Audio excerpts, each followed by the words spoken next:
Hello, good morning students. Please subscribe the channel, drop a like, share and comment. This is Shree Vishnu Art Press Publications, exercise number 7 and 8 on the speed of 160 words per minute. Start. Following the introduction of the newly drafted Land Acquisition, Resettlement and Rehabilitation Bill in the Lok Sabha in September 2011, the Parliamentary Standing Committee on Rural Development undertook a thorough review of the bill. In May this year, the committee submitted its report containing recommendations for modification and amendment to the legislation. A key legislative initiative of the UPA2 government, this important bill seeks to replace the existing 1894 law on the subject.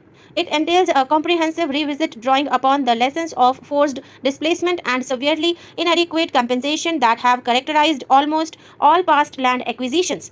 The single most significant and far-reaching recommendation made by the Standing Committee relates to the omission of the state as a party to the process of acquisition.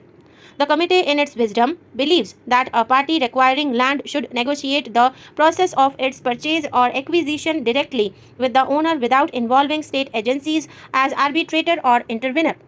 Despite addressing the same subject matter, the legislative epicenter of this new bill is not the same or even similar to the existing law. While the current law pits the absolute might of the state against individuals whom it itself disempowers, the new bill greatly narrows the power of the state and significantly empowers those marginalized sections that are at the greatest risk of being displaced. In other words, the new law invests in the individual justiciable authority while diminishing that of the state. The existing law does the opposite. Removing the state from the process of acquisition is both undesirable and infeasible for the following reasons. Firstly, the sheer inequality in terms of bargaining power between large-scale corporations and small farmers and other marginalized groups increases the likelihood of unfair agreements. Contracts tend to be signed in favor of the party negotiating from a greater position of strength. That is why government is required to bridge the gap and bring balance to this relationship. Government is the big stick to defend the rights of the disenfranchised. Secondly, a legitimate need for acquisition by the state itself to build public goods such as roads, schools, and hospitals can be undermined and stalled by groups with vested interests. If there is no sovereign power to compel these groups, a single individual or group of individuals can hold a process hostage if they so desire, merely by refusing to part with land for selfish reasons, or sometimes even without reason. Furthermore, in times of crisis such as war, famine, and floods, coupled with absence of legislation clarifying and guiding the state's exercise of eminent domain, situations can emerge jeopardizing human lives.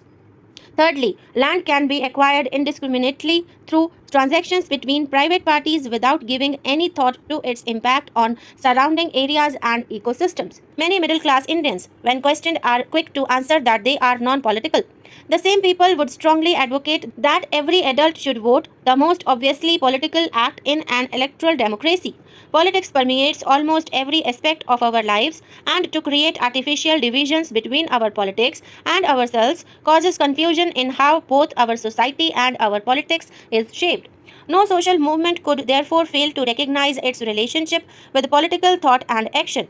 The discourse in recent times has created arbitrary lines separating social and political movements.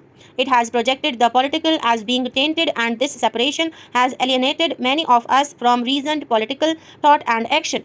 Civil society, in the immediate context, is a buzzword wrapped in ambiguity. The media has helped project it as an utopian monolith expected to cleanse the rot in the political system. Even the way we define civil society spells exclusiveness. It was expected to bring together an intrinsically hierarchical and divisive society which would confront politicians and their institutions.